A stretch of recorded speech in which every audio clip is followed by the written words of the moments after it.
Time to see what the wizards are up to.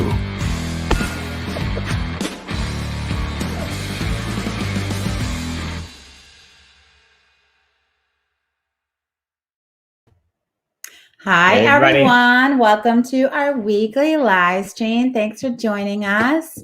We have some little exciting stuff to share today. Cool toys. A little bit. First of all, we have a weekly contest that we do. So I'm going to go over that first and a couple of other things. And then we're actually going to share some things from the upcoming new Star Realms game that's coming out. So last week's contest, every week on the live stream, we announce the new giveaway, and there's various ways to join. Saffron will post about that in the link below. But last week, we gave away a copy of Sorcerer Endbringer, and Alice Botaro from Italy won. These are worldwide giveaways, so you can enter from anywhere in the world, which I think is really exciting because a lot of the contests, just for shipping cost reasons and logistics, a lot of the giveaways in the U.S. are for the U.S. publishers are U.S. only. But we, as you know, we go to a lot of shows in Europe, and we want to be, well, not just Europe. We'll ship anywhere worldwide, basically wherever we can ship legally. There's a few places where we're not allowed to ship to. So please enter no matter where you are in the world. We'd love to spread our games around the world. This week's giveaway is an epic card game draft set. So, well, Rob, I should let you talk to this one because Rob is a longtime card drafter. So Epic is his baby. Yeah. So this is Before basically he even met me, he had Epic. This will be a full TCG experience in a box for you. Epic has all the Epic sets have one of each card in them, and there's no duplicates between sets. So you end up with this vast array of unique cards. All of them have really beautiful artwork, and it plays just like a TCG. You can build decks at home and play them against your friends. That's called Constructed. And you can just shuffle up cards and deal out 30 cards to each person and just play with those. Or you can deal out larger quantities of cards and you can build down to a 30 card deck. Those formats are called sealed. And you can also do something which trading card game players love to do, which is draft. But drafting with trading card games is very expensive because you got to buy packs every time. With Epic, what you can do is shuffle up the cards and deal them into packs, basically piles face down.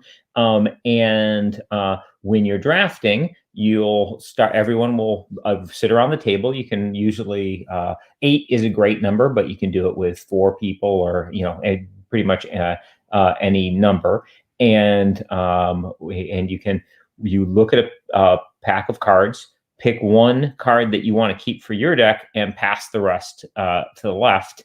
And you keep doing that, building up your pool of cards. And then when everyone's gone through all those cards, everybody picks up their second pack and does the same thing.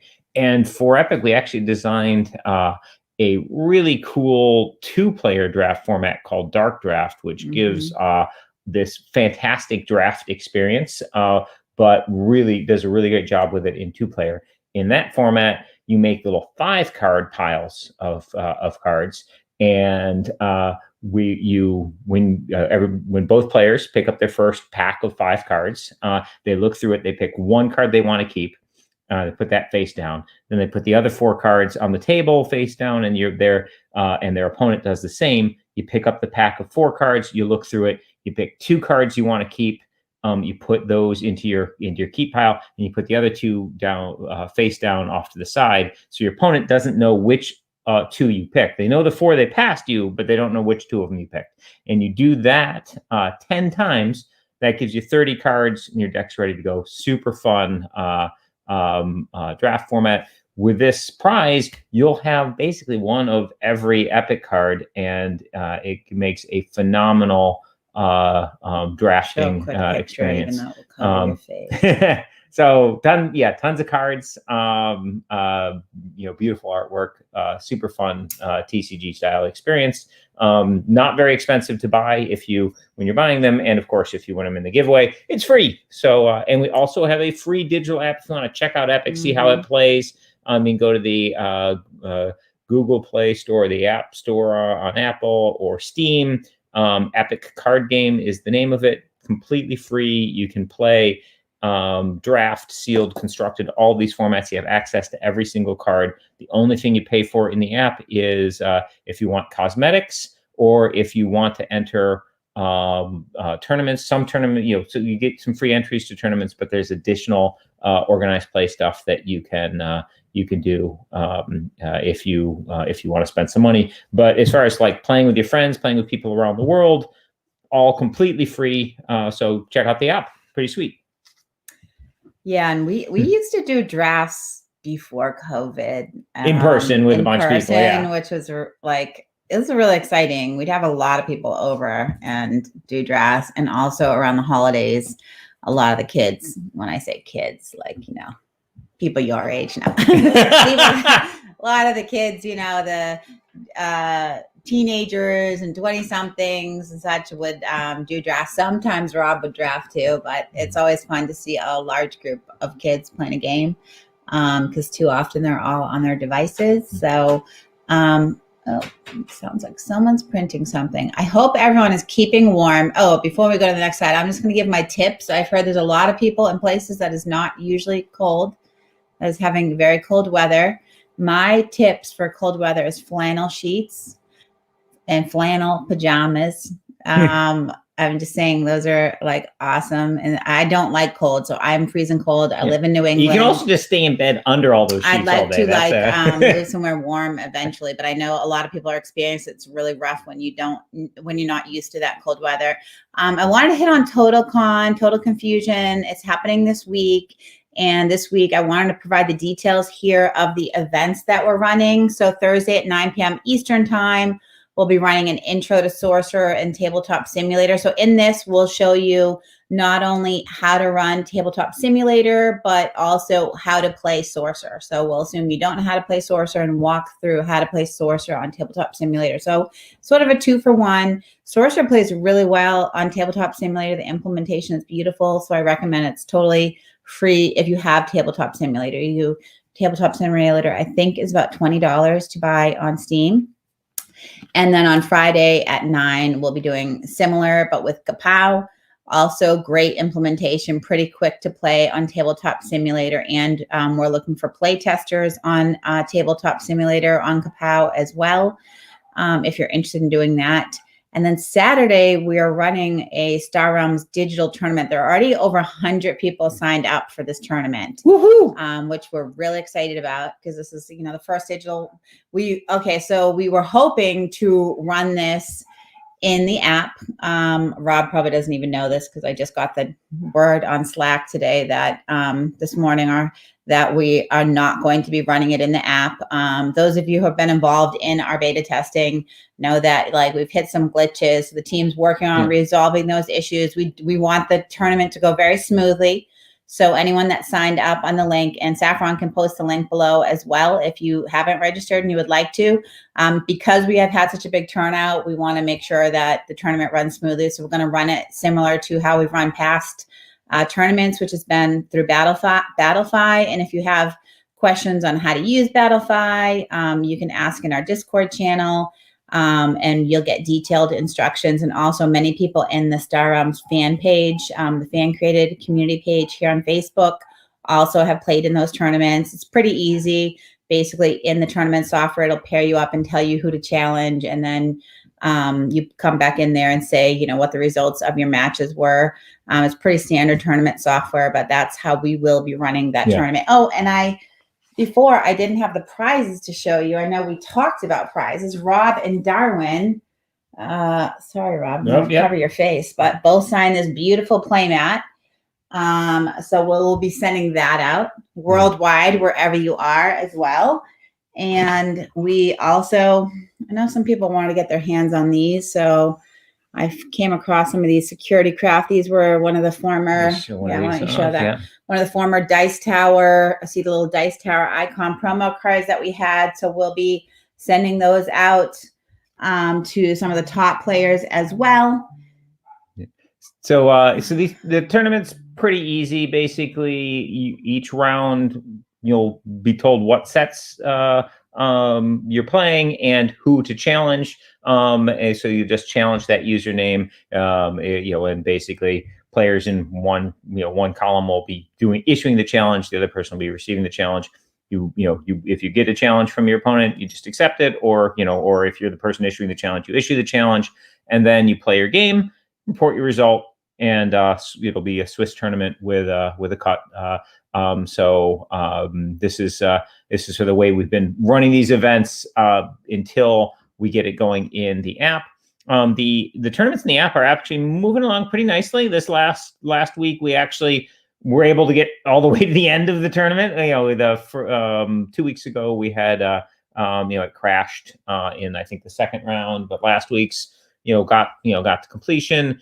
It's doing a lot better, but we're still finding some bugs and smoothing them out. So we didn't want to do this, this since big the event. tournament has prizes and we have over 100 people signed up already. But we will be doing more practice tournaments for those in the beta. We're going to keep doing these practice tournaments until we get all the bugs we can find eliminated, and then we'll keep pushing it into the full app, and that'll be really exciting. We'll be able to do lots of cool organized play stuff at that point. Yeah, if anyone's interested in participating in the Star Realms Open Beta, Saffron can post the information below. That has its own Discord server, and you join that Discord server, and that's I think we have Joel here in the chat as well today, who is the man behind the beta and getting this tournament function. Be nice to Joel. Software and he'll be helping or leading running the tournament on Battlefy on the day of the tournament as well. So he's awesome. He's helps out the community so much. So the tournament. So if you want to participate in the beta, we'll be running test tournaments just for fun. And then once we get it, we know that it's running smoothly. We'll roll it out, and everyone will be able to join tournaments in the app, and we'll run regular tournaments at that time. Someone asked in the comments. So Saffron, if you can post below, how do people sign up? Where do they sign up if they want to come to some of these other events? So the other event that I didn't mention yet is Intro to Hiroms and how to use Tabletopia. So if you haven't used Tabletopia yet and you kind of want to say, how does this work? In Tabletopia, you can get a free trial and jump on. You can use a browser or Steam, whereas Tabletop Simulator, you have to have Steam. So I'm just letting you guys know that in case you're, if you don't have Steam or you don't have a computer that has Steam. I know not everyone does. But what we will also be doing, so they can post below how to sign up for these events. But also I am talking with the person who's running these demos. So the demos will be like one person will be playing the game, but I think it's Chris, but the person who's going to be running them will explain how to play the game and how to use the software, whether it's Tabletop Simulator or Tabletopia, to anyone in the audience, anyone else that wants to attend. So not everyone will be playing, everyone can watch. And that way we can reach a lot of people with a single session. We are also more than happy to set up additional demos and sessions. If people are interested in these kind of things, let us know in Discord. We can schedule, a couple times a week if people want us to schedule more of these. But we're also looking at streaming these onto our Twitch channel. So I will provide those details like on social media. But at the time of these events, I'm looking at streaming them live on our Twitch channel, and they'll also be posted to YouTube. So in our next newsletter, we'll put the links to where you can see the replays of these if you missed the live. But obviously live is best because you can ask questions and you can also kind of follow along as well. Okay, so let me just check the comments really quick to see if there's any other questions on that. So yeah, there's information posted in the comments below on how to join the open beta. We have a lot of comments on Go. Joel, hello from Joel. Hello. Okay. So, okay, great. So it looks like we don't have any other questions on that. We got an email this morning and I want to touch on it. So cool. It's really, I'll talk to Rob about it for a minute. Yes. It's really heartwarming, right? It was funny because we got it and I went to go talk to Rob about it. He had already written back immediately. It was such a heartwarming email. So the email is from Jorn. what is his last name? Eckenberg. He lives in Stockholm. So he had been a Wizard of the Week. I don't know if anyone's ever seen the Wizard of the Week. Something we did with our Kickstarters earlier on, where basically we offered this like super high level tier where in addition to becoming a card in the game, you got to come out to our offices and basically work with us for a week. Make, like we look at the time was a very humble office. It was a single room over Rob's garage. Yes. With about 8 people in it. But we cleared an area for the special wizard. So basically, and we basically work on whatever they wanted to work on. If they wanted to just sort of learn how we did things, they could just be part of our process. If they had a game that they were working on, we could work with them some on that. And basically hang out, play games, and sort of see. There might have been some magic drafting involved. There was some magic drafting and but basically hang out, have fun. John was into magic, but some of the wizards definitely. So that was the thing that we did on some of our earlier Kickstarters, and it was a lot of fun, and it was just a cool experience. Yeah, so Bjorn came out in 2016, and he wrote to us today and said, in 2016, I spent a week with White Wizard Games. I helped kickstart Harems and was able to join you in your studio. My notes that day, I wrote, today I feel like I am 7 years old, and it was my first day in school. And he goes on to say that like meeting Rob, Darwin, me, and the rest of the team was really inspiring. And he ended up quitting his job, going back to Stockholm, quitting his job. I think he said, he went back to school for a year and then applied for a job at Ion Games. And this is Bjorn card in Harems, but also Dawn of the Titan is a game he designed. It's going to be launching on Kickstarter. So that's why I have that in here just to show it off a bit to people, to help them promote. Saffron can put the link below where you can get notification when it goes live. But I love like helping people reach their dreams. Like I always encourage anyone that wants to design games. We get a lot of people that are like, people we know, like, how do you do it? What's it all about? And I'm always like, you should try it. And, it's just awesome to see him, go and get a full-time job at a game company. And now he's launching his game. And, and obviously it takes a lot of work. That was 2016. He went back to school for a year, then designed his game, but I'm super excited. So I just want to do a shout out for him. And so awesome. Congratulations, man. Call out for his Kickstarter. I hope it does really well. I'm interested to see it. Let me see if I have any other comments on that. Oh, look at that. That's awesome. Yeah, I look forward to checking that out. And then, so next we have a new character to share. I don't think we've shared either of the art pieces of art for this character. Yeah, I'm not sure. So I'll let you introduce this one. So this character is the Alchemist, it's a pretty cool class. The Alchemist works really well with a variety of factions. There's cards in the Alchemist deck that basically can be whatever faction you choose, kind of like the mercenary cards in Star Realms. And then there's cards that get bonuses for having multiple cards of a matching faction, which obviously you can help manipulate with those starting deck cards and the purchases that you make, throughout the game. So this is one of the arts for the Alchemist, and we'll bring up the other one.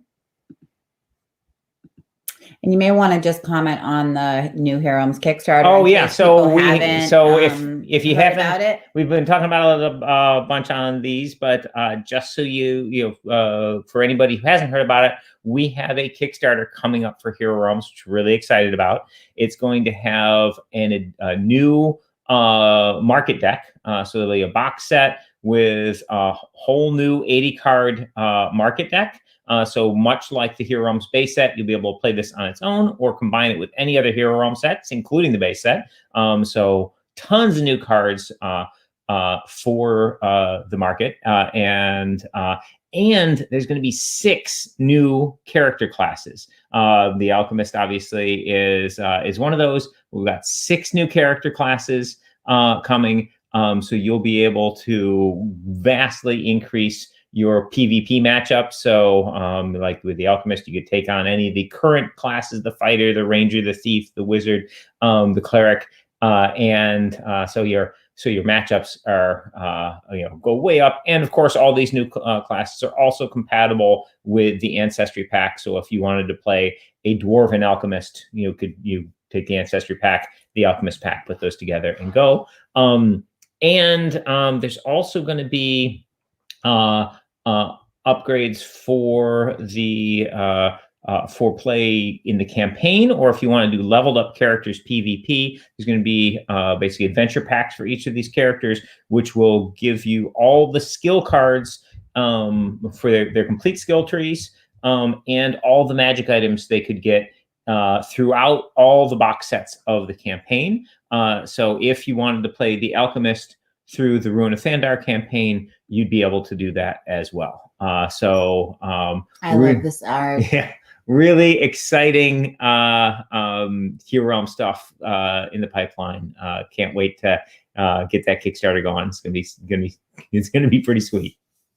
Yeah, I like this mad scientist hair we have going on with this guy. Yeah. All right. So yeah, the Alchemist art is awesome. One new thing that we have been trying to do with our live streams is after the fact, Saffron is splicing them up. So like if you're in the Harems group, you can see the little clip. So if you're like, oh, I wish I could watch just that piece again, and posting them. So Rob, I'm just reminding myself and you that we're supposed to be pausing. This is our tend to talk between segment thing. We're gonna pause this next bit. Rob's gonna be sharing some spoilers for the upcoming Star Realms new game, which isn't coming out like in the short term. But so I'm gonna to maybe pause for a minute before you start. But if you can give a brief overview of what that game's all about in case people don't know it, and then we can go into the we're sharing some spoiler cards, which I'm super excited about because I've been suggesting this for a while. So we have a new Star Realms set coming in. This is not just a regular set. This is something really exciting. We've been working on it for years. And the play on it is super cool. It is a legacy Star Realms game.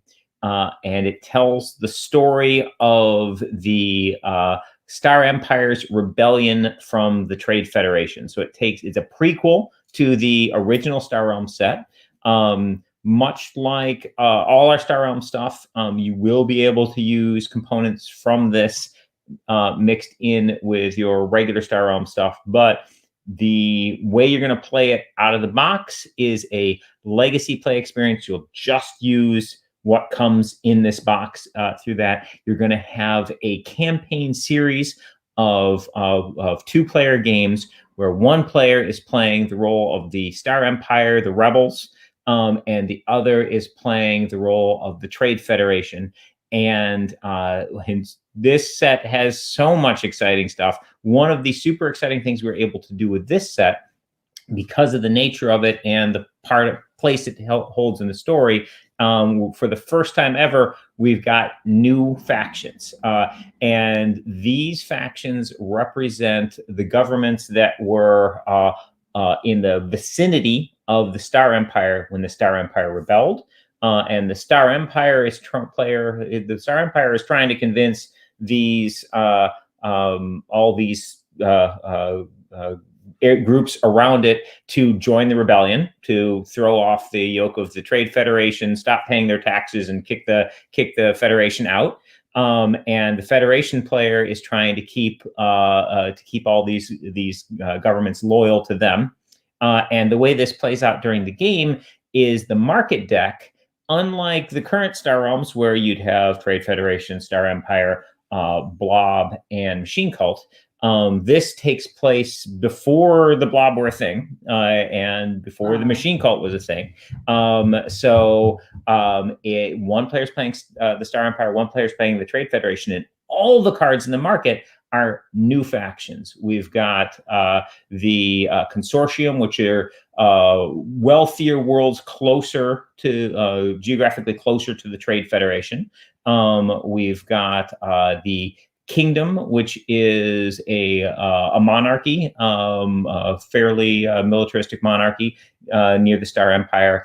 And then we've got the Scavengers, which are a loose confederation of wildcat colonies, smugglers, explorers who are already sort of outside the control area of the Trade Federation, who largely in uncharted space.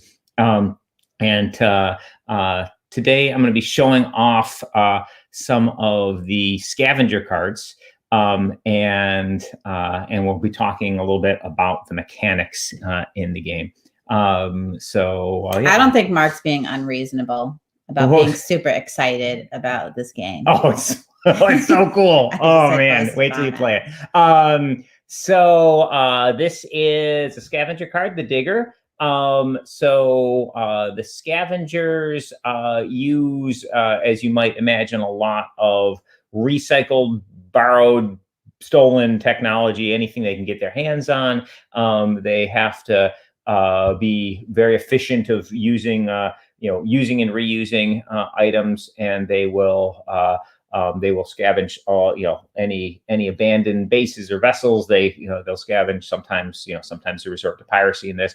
And this is an example of a scavenger card. And you'll notice this card has a ability when it's acquired. So all three of these new factions they'll have relatively weak effects for their cost once they're in your deck, but they all do something for you when you acquire them. And I'll go get a little bit more into that mechanics, those mechanics, and why we did them that way. But here you can see this card gets you 1 trade into combat. If it allies, gives you another trade. And when you acquire it, you're allowed to scrap a card from your hand. Obviously, very useful deck thinning that you can get while you're purchasing. We can show the next one. Yep, and of course the artwork is gorgeous on these. This is the cluster base. So basically, a lot of their bases are conglomerations of things that were not bases. They take a bunch of old ships and such and put them together and create a space station out of non-funcking ships with broken engines, etc. So that's the cluster. This is it's one of my favorite cards, the Skyhound. This card is very cool. It allows you to put ships on top of your deck from your discard pile. So it can be quite powerful. And you'll notice as we're getting into the more expensive cards, this one now can scrap from your hand or discard pile. So it's when acquired effect is getting more powerful as it's a more expensive card. And will then it have solo? And then we've got the Warlord. And this is the big terrifying battleship of the Scavengers. And this one, the very, very expensive stuff allows you to scrap multiple cards. So you can scrap 2 cards from your hand and or discard pile when you pick up the Warlord. So once it's in your deck, the mechanics of it are weaker than a normal 8-cost ship from Trade Federation or Star Empire or the Machine Cult of the Blob, but you get that powerful thing that happens right when you buy it. So really neat. And of course, each of the factions in this set have different when acquired mechanics.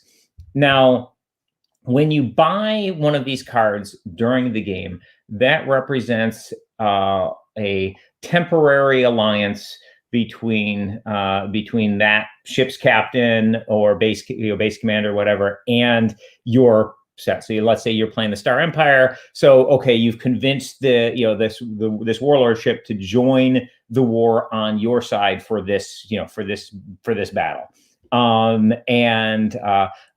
So that is happening, and buying cards in the market just like normal. However, you also have the ability to more permanently gain the allegiance of various of the ships and bases in the game.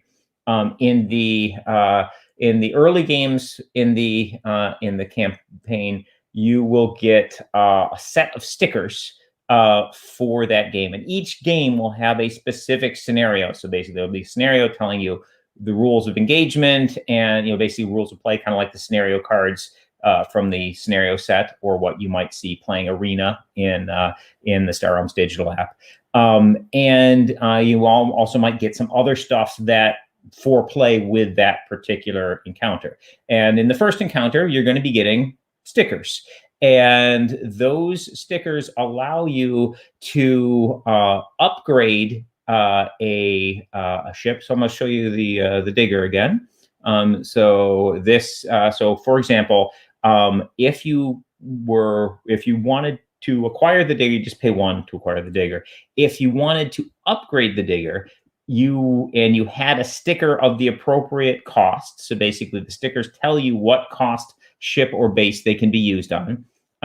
So if you had a sticker that could be used on a 1-cost ship, you could pay an extra 2 trade for a ship or an extra 3 trade for a base to upgrade that and make that card permanently part of your faction.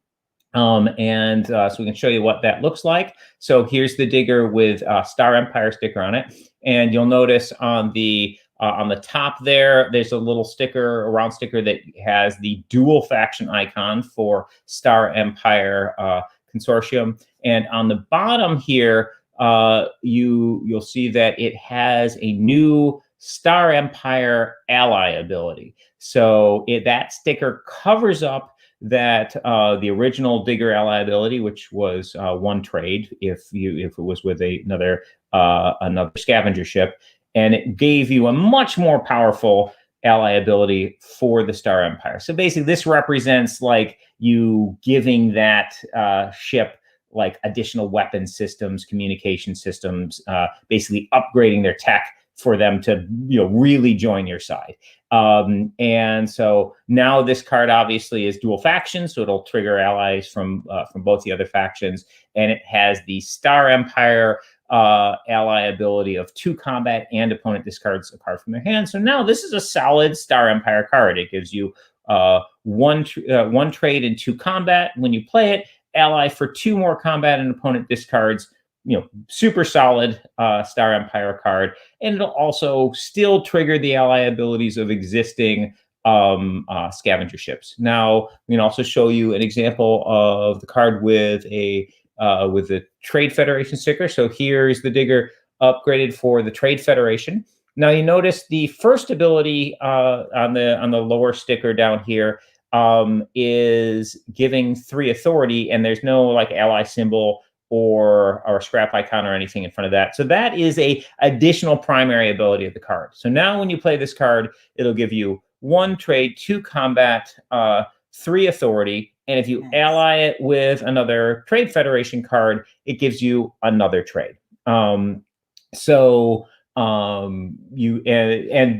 1-cost sticker could have been applied to a 1-cost card from any of the new factions. So as you're playing and you're using these upgrades, you'll be modifying your set and customizing it. So basically, your set will end up being different from other people's sets because of the cards that you've chosen to upgrade during the game.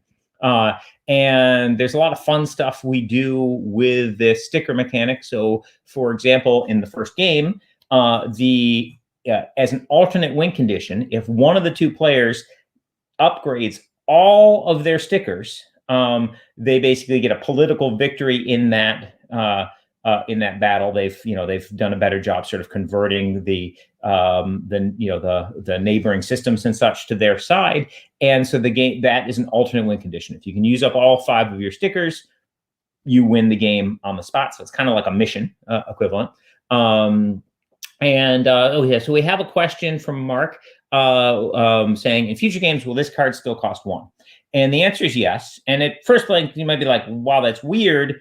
These abilities this card has are so much better now. It gives you, instead of having an ally for just 1 trade, this has an ally for 1 trade and gives bonus 3 authority. But you'll notice you've covered up the when this card's acquired, scrap a card from your hand ability. So basically, the way I balanced the unupgraded cards with the upgraded cards, it covers up that ability. However, when you buy it and upgrade it that turn, you still get the when acquired ability. So it was a regular, when you acquired it, it was a regular scavenger card. So you get that scavenger, I get to scrap something ability, and you get to put that upgrade sticker on it. And now it's a better card in your deck. And of course, you're going to have some Trade Federation stuff in your starting deck, and the Star Empire player is going to have some Star Empire cards in their deck. So getting these cards with the stickers on them will help trigger those ally abilities. And throughout the series of games that you play, you're going to have more and more cards in the market deck that already have these faction stickers on them. Now, both players are still allowed to buy these cards. So let's say it's game 2, and that digger was upgraded in game 1 to be a Trade Federation card. The Star Empire player can still buy it. Now, this represents the switching alliances that frequently happen in civil wars, where people might fight on one side for a little while and then switch to another side and back and forth. So, but obviously, this card is going to be much more exciting for the Trade Federation player to buy in those future games, because they have stuff that in their deck that wants Trade Federation cards from the very beginning. But either player can still buy an upgraded card from the market. That is, and we also, for each cost, there's going to be 2 stickers. You'll only use 1 of them. There'll be 1 sticker that's sized for ships, so what we showed you there, and another set of stickers that is sized for bases. So they'll have the same abilities, same ally abilities, etc. It's just the stickers are different, shaped differently to fit nicely and elegantly onto either a ship or a base card. And remember, costs a little bit more to do that upgrade to a base. That was just a compliment. Okay. There's been a lot of compliments while you've been sharing about this. People are very excited. There was actually a comment here from the Charity Board Gamer, which reminded me that I should have mentioned earlier that this coming Saturday night on February 20th, Rachel Blasky and Randy Delvin from our team are going to be joining the Charity Board Gamer.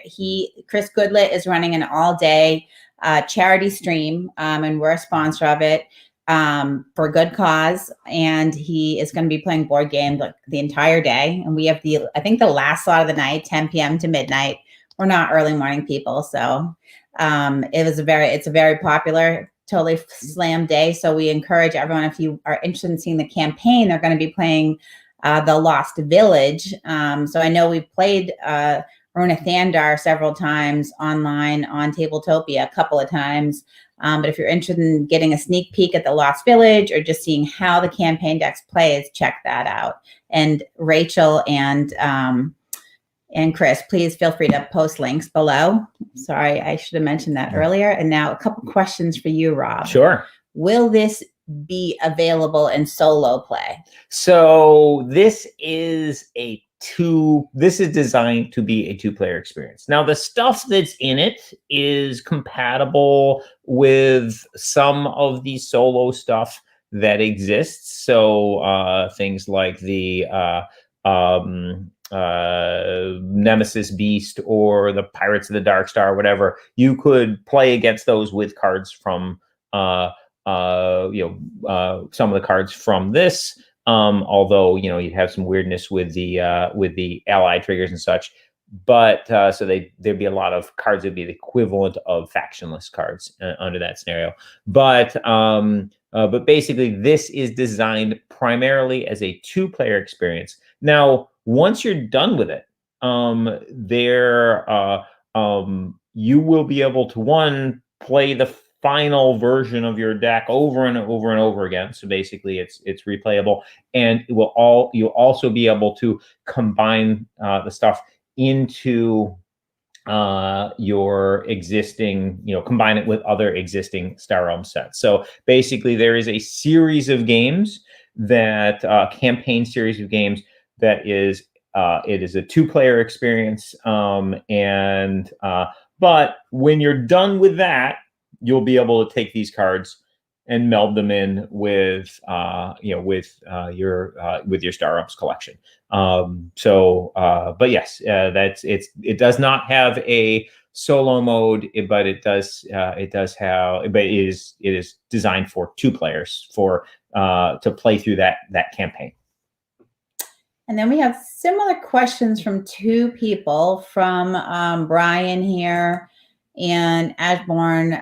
You say trade-fed player. Does this mean the starting decks will be pre-colored? And then I think this is the same question. Is the idea that one player will always play Star Empire and the other player exactly? So basically, at the beginning of the campaign, you pick your side, and you will be that side throughout the entire campaign. Now, we have a lot. You will have the ability to become sort of the overall winner at the end of this. At the end of all the battles throughout this campaign, there will be sort of an overall score to determine the overall winner. But we did a lot of things to try and give incentives for winning, but not have a runaway leader effect. So you get a little bit of the fury of desperation as if one player starts getting further and further ahead in the total game count, we have mechanics that kick in which give the underdog some pretty powerful advantages to try and get those get that overall game score to be a little more even. You will. So the decks are different. So the Star Empire deck and the Trade Federation starting deck are a little bit different from each other, and they have stuff for their factions in them. And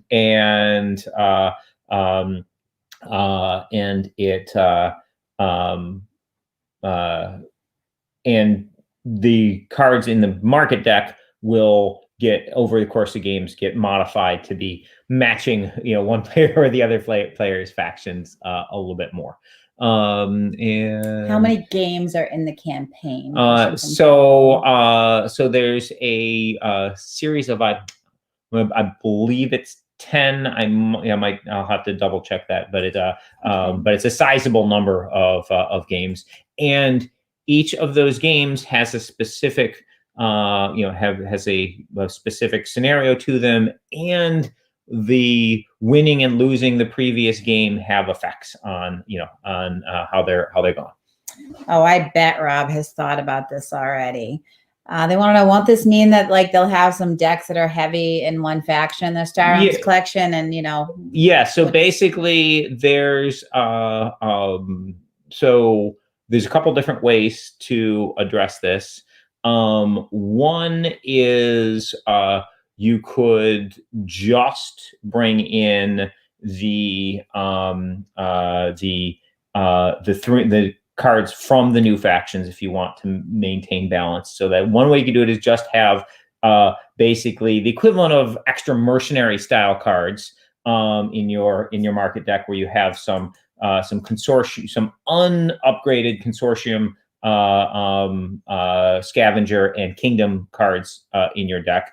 So that is one way you can do it. Another thing you can do if you want that balance through the factions is you could be like, oh, I want to bring in these upgraded cards, and we have 20 upgraded Star Empire cards and 20 upgraded Trade Federation cards. Let's choose 20 cards of those costs from those factions to pull out of my set to swap these in for, if you want to maintain balance. The other thing you can do is not have your factions be balanced, but make sure both players are aware of it. Say, hey, we're playing with these cards mixed in, so there's going to be more Star Empire and more Trade Federation cards in this pool. And, depending how much that'll throw the average off of your pool depends on how big your collection is. So if you've got a giant collection, then that will have a smaller effect. If you're just mixing in with a base set, it'll have a larger effect. But as long as both players know coming in, one of the great things about deck building games is they're self-balancing during play. If something is advantageous, both players will have shots at it and know that, hey, this card's super cool.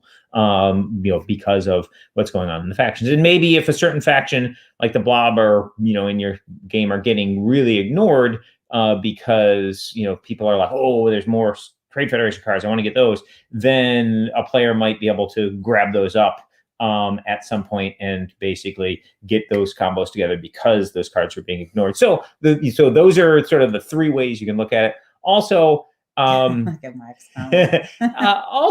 that's what I was thinking. I was like, I'm sure Ross thought about this. This may be in the future. If this set is as popular as I think it is possible that there is a story and planning in place for that to happen. A machine called Blob Legacy game. So there may be a Birth of the Cult set in the future that could even out your collection of upgraded cards. Okay. So with everyone's collections getting bigger and bigger, there was a question about the universal storage box. Yeah. Are we getting those back? And so are we reprinting them? They said that they were very difficult to get. We are reprinting them. They will be back in stock. I think it'll be a couple of months. Maybe I'll check the dates. The printing back. It's the printing done. is done. Yeah, it's done. It's on its way. They're on their way from China, but it's along with everything else. So we printed Epic Universal Storage Box and a reprint of the Star Realms Universal Storage Boxes as we were doing the printing. Yeah. And they're coming into stock, but it's going to be a little bit. And these are slightly different than the original. Instead of having the super thick walls inside the box, these are more like the Hiroms design, where it's got regular size walls, but it has a cross beam. So I'll show the Hiroms one really quick. So basically regular size interior walls. These are still very thick, but like we had sort of crazy thick ones in the Star Realms one. But it's got this divider here. This creates a nice area for your oversized cards and such, and adds to the stability of the foam blocks. It might be hard to tell. Yeah. It's like a long. Yeah, these are foam blocks that you can put in, and of course there's Put your cards in however you want. And there's really nice dividers and such. We are also getting all of our sleeves. Nice all of our sleeves are also being reprinted, and those will also be coming back into stock. But along with everything else, has been delays. But those are printed or nearly done. They didn't ship out yet from China, but will be soon after the holiday stuff is over in China. All right, so stickers. Will the stickers be permanent? So yes, the stickers will be permanent. We strongly recommend that you play with your cards sleeved, and the stickers will be designed to go on the card and stay on the card permanently. We haven't physically printed the prototypes of the stickers yet. Our graphic designer has been designing them. We're going to be, getting, some samples made, etc. So we're, we have a bunch of the production process to, make sure this is all working the way we like. But the idea is you would put the sticker on, and that card would be permanently modified. Now, if you're like, oh my God, I don't want to permanently modify anything ever. Since we're recommending you play with sleeves anyway, what you could do is you could take those upgrade stickers and not stick it to the card, but just stick it in the sleeve, and it might slide around a little bit, but you could make it work in that fashion. It's not designed for that. The design is you permanently upgrade that, and that's part of the fun. Like you are changing your set and making your set custom, and you'll be able to play with that, forever in that fashion. But in theory, if you wanted to just, to not do that, you could, just sort of slide the sticker with the back adhesive still on it, into your sleeve and play that way. But when we played through, we would with our prototypes, we had sort of hand done stickers, but we'd put on the cards permanently. Date. So late summer-ish. That's so one of the things we're trying to. We've been, as you guys know, we've been late on several of our Kickstarters recently. We're really trying. So we are big on quality. We want to make sure things are exactly how we want them to be. So we'll do a lot of getting samples from the factory and tweaks and changes. We'll do a lot of play testing and modifying the mechanics to make sure the balance is exactly where we want it to be. And a lot of times there's a lot of new content that gets unlocked during the course of the campaign, which wasn't sort of baked into the product to begin with. One of the things we're doing with Rise of Empire to try and accelerate this process, we've play tested the heck out of this for years.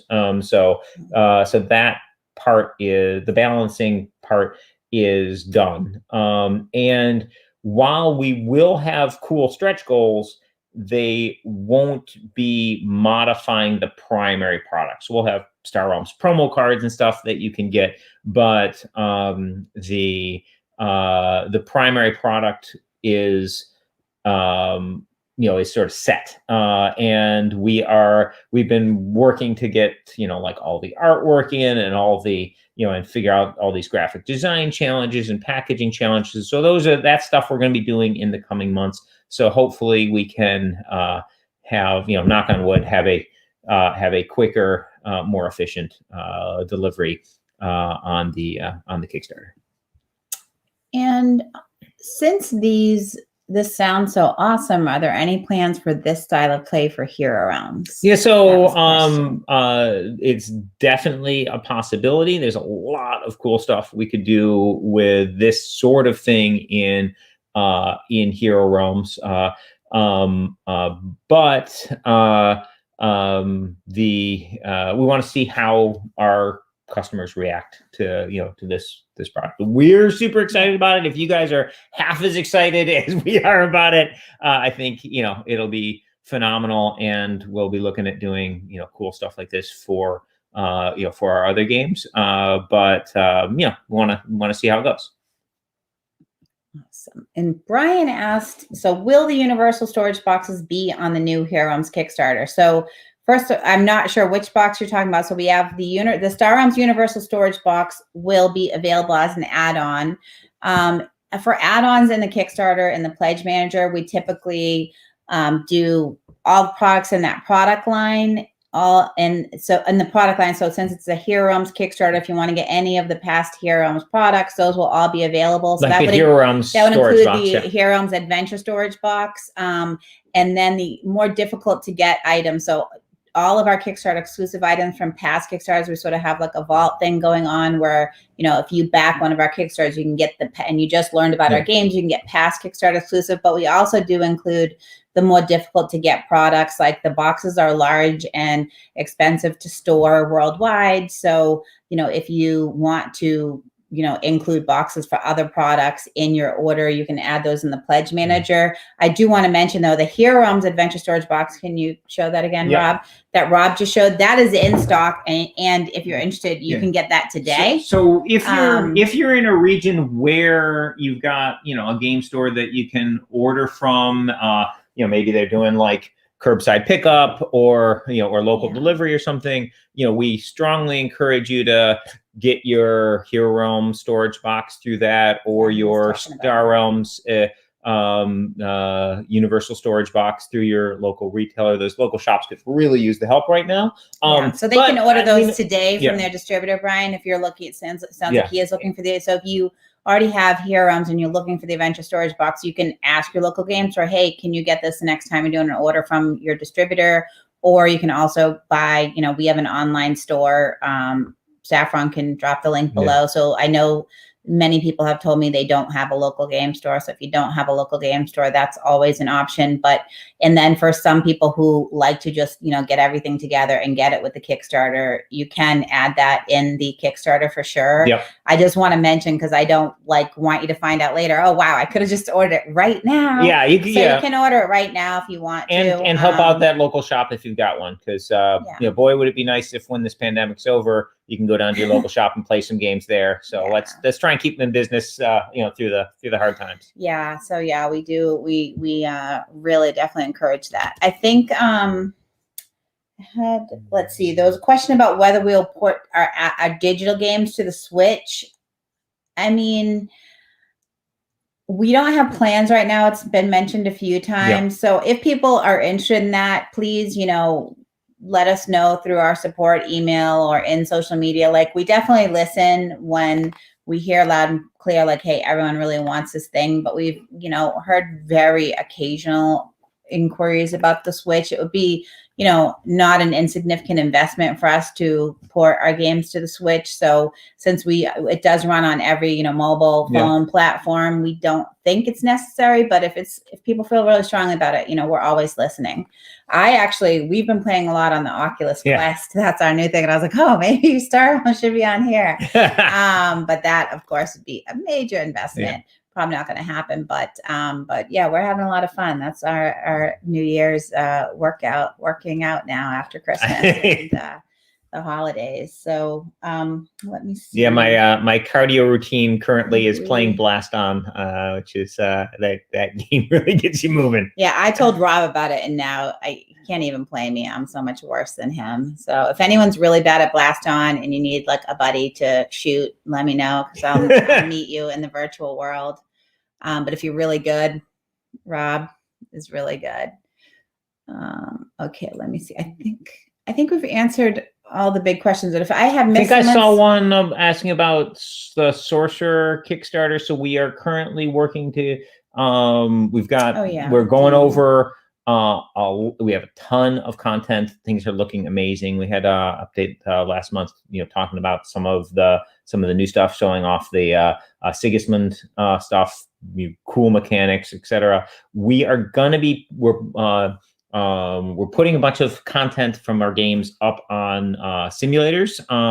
The new Sorcerer packs we're going to be working to put up on Tabletop Simulator. When those are up, we're going to be doing an update, and basically play testing is a big challenge right now. Peter would in Slovakia would get a bunch of people together, playing, hang out in a local game store, everybody's drinking, playing Sorcerer, etc. We'd have big play test sessions here, at our offices, or play at cons, etc. Get large numbers of people to play and crank out a lot of play testing. And we just can't do that right now with COVID. So we are obviously play testing it ourselves, but that's not the level of play testing that we need to get to make sure everything's perfect. So what we're doing with the Kapow Kickstarter, with the Sorcerer Kickstarter. We're putting up the content digitally. We're going to provide links to that in updates within those Kickstarters. You guys are going to get to play the new content months before the scheduled release, the fulfillment dates. But you'll help us basically make sure that the balance is where it is. We're going to have forms that you can fill out to report your game, because it's very easy when you're playing an individual game to be like, oh man, this, my opponent's deck was so much better than mine, or their deck was so much worse, they didn't stand a chance, when maybe it was more the sort of things that were happening in that one particular game in isolation. So we like to get a bunch of data together. Okay, what were you playing? What was your opponent's playing? What was the end result of the game? And then we can start looking at larger data sets and be like, oh, well, this particular character is winning 84% of the time. Maybe there's a problem there. If it is, as the data set gets larger and larger, though, any variance from 50% gets more and more meaningful. If it's a small sample size, maybe a really good player likes this particular deck and plays it a bunch, and they win more just because they're really skilled. And that can throw off your numbers. But as we get more and more, the more people we have playtesting, the better we can get those refinements. And so that's... so we have information on how to playtest Kapow and a feedback form for Kapow right now. If Saffron, if you have that handy, maybe you can post that in the comments below, and we will be sharing. We're working on getting the additional things set up. So the solo isn't yet into Kapow, but we've provided that to Chris to add that into our tabletop simulator. So those will be being made available soon. Sorcerer, we're getting files ready to share to get those up and running. So once we have it available, we'll share more information on how to sign up and how to get feedback. Peter, I just want to comment. He commented here. Peter is the designer and leads our European design team, and he and his family and friends are in our thoughts because he is in Slovakia, and so he play tests a lot and with his local team in Slovakia. But right now they're in a really critical state of Corona, very tight lockdown. He has trouble even just being able to go to the office right now. So we need to all pitch in and do as much play testing as we can virtually, and so that's why we're putting more effort on getting everything virtually. So I'm actually pretty excited about it, because it just gives everyone the opportunity, if they want to play test, to play test. And I cannot wait for you guys to see this new content. Oh man, it is so cool. So Peter did an amazing job. The artist did incredible work. It's gorgeous. The mechanics are fun and interesting, just like all the stuff with the original Sorcerer stuff. Really creative, really fun, and incredibly beautiful. So we hope you guys check it out when we have it on the simulator. Get some games in, and give us feedback. That's gonna be fun. Yeah. And Mark mentioned on here that, probably a lot of our digital effort right now, when we were talking about the Switch stuff, is on Hirom. So, we are still working on the Hiroms app. If you haven't seen some of our previous streams, it's in the works. So we're really excited, but we didn't have a chance to talk more about it here today. We're also adding tournaments and Star Realms and new sets and Star Realms. So we have a lot going on. And then I just wanted to comment quickly. Someone asked if Star Realms, I think it was Monica, Star Realms Legacy will be coming out in Poland. So all of our products, we work with partners to get them in distribution in English in, all regions in the world. So we have non-exclusivity worldwide for our English products. So any regions that want to carry our products in English, we're happy to partner with them. And you can find the English product in many, many places around the world. And in Poland, I'm not sure. So I'm not sure if you're asking about English or Polish product. In Poland, we have a Polish partner, and we have a great relationship with them. And I expect that they would be moving forward to also translate that product. So basically, they work on a timeline and typically follow on when we come out with a product in English. They would translate and publish it in Polish. And we have the same, with Yellow in France and Devere in Spanish, Portuguese, and Italian, etc. So, and depending on the region, some have a little bit more delay than others, but we've been improving our processes so that we can shorten that timeline down. Okay, I think I thought this was going to be a short live stream, but it was a long live stream. So thank you everyone for coming. So a couple quick things. I'll be streaming Star Realms tomorrow, Wednesday at 7 p.m. If you want to hop on and challenge me, you can pick any format you like. Challenge me to game. Rob, just challenge username Rob. 48-hour game, 7 p.m. tomorrow. He will play in real time. I'll play just 48-hour in case he wants to comment while he's playing. Exactly. And so, and if you beat me down on the stream, you win 100 credits. Also, this week's arena is very simple, but has some deceptively interesting things going on with it. Basically, this week everybody has the equivalent of a gambit, which allows you to spend 2 combat to get 1 trade, which does some interesting thing, especially for the player going second. So basically, because of the ability to transfer 2 combat into trade, it's impossible for you not to have at least 4 trade if you're going second on each of your turns, because if you had a 3-5 split for trade, then you've got both your Vipers together. You could convert that to a trade if you wanted to. And that has some interesting implications. Also, it's very tempting to spend that combat on trade every time you do it, but that really adds up to a lot of damage over the course of a game. So thinking about when to be aggressive and use that combat for combat and not do the trade conversion is an interesting thing. And then and finally, it makes purchasing those combat cards early, like grabbing a blob fighter right at the beginning of the game, makes those kinds of purchases much more viable, because with a blob fighter you would be able to take 2 of its combat, get 1 trade. You can only do that once per turn, but it would prevent you from having those turns after the shuffle where you don't have enough trade to buy something interesting. Also, those explorers gives you 2 trade. If you had no other combat, you could scrap it for 2 combat and get a 3rd trade out of it. So some interesting stuff going on in this week's Star Realms Arena. So check it out. Everybody gets 1 free entry into the arena if you have the can't remember what it's called. I used to call the full Rob version, in there. Yeah. Was that based off of an upcoming tech? Because it felt like it. I think he is talking about the arena format. He might likely that basically that is a tech-like effect. So we have cards that do the reverse in the tech cards, like the laser tech, which allows you to convert trade into combat. So yeah, it's a tech-like effect. But the arena is really neat. Changes every week. Really mixes up the game. So anyway, that's all I had. Thank you, everyone. Thanks, everybody. See you next Tuesday. And join us at some of these events this week. Bye.